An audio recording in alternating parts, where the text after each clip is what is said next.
Okay, the third resource that I have chosen is StudyBlue.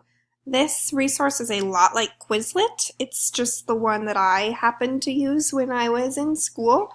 I don't know why I didn't use Quizlet. I guess I just thought I liked StudyBlue better. So it's a lot like Quizlet. It's a flashcard website. There are many different ways to study. You can quiz yourself doing fill in the blank, you could mix them up, you can go in order, you could do the back side versus the front side. So there's a lot of different ways to study and practice your skills using this resource. My purpose for selecting it was to give another studying resource. StudyBlue allows you to create your own set of flashcards or use one from the library that has already been created. I did this a lot in college. If somebody had already created the flashcard set that I needed, I wasn't going to remake it all. Don't reinvent the wheel.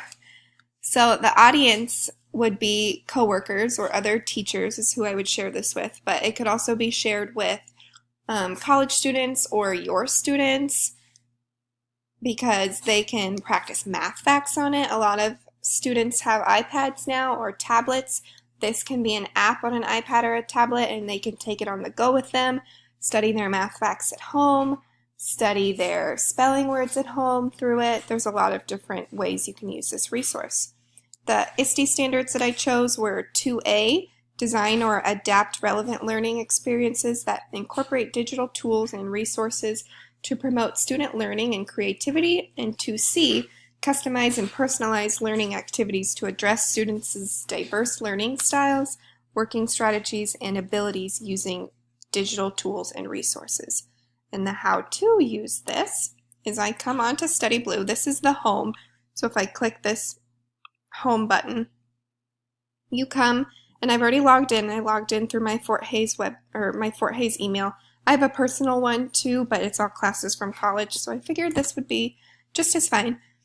You can see that somebody today has created things for medical terminology, nursing, bar prep, more bar prep, natural science, Spanish 3, Dutch, that's pretty cool. So you can find anything. Like if maybe you're trying to learn a foreign language, I bet you could find flashcards for that also.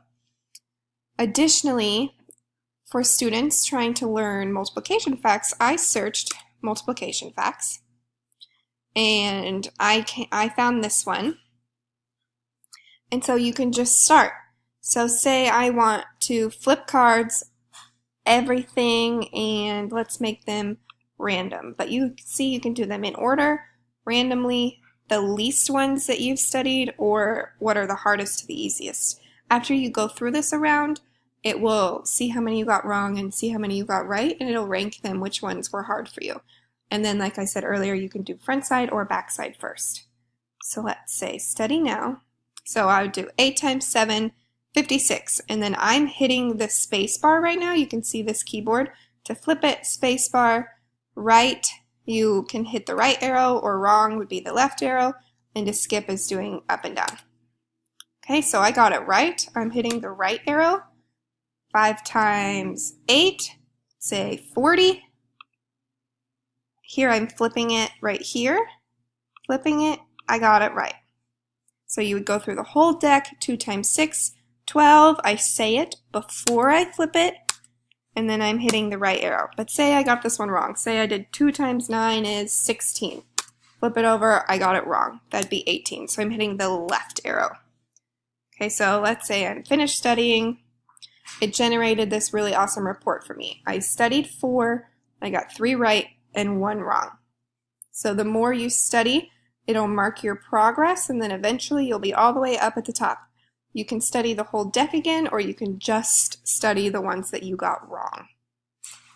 So again, this is really cool to make flashcards. You can make a class for your students if you'd like, and then they can all join one class, and then you can make the flashcards and send them out to them. There's a whole lot of options. Just a really cool resource.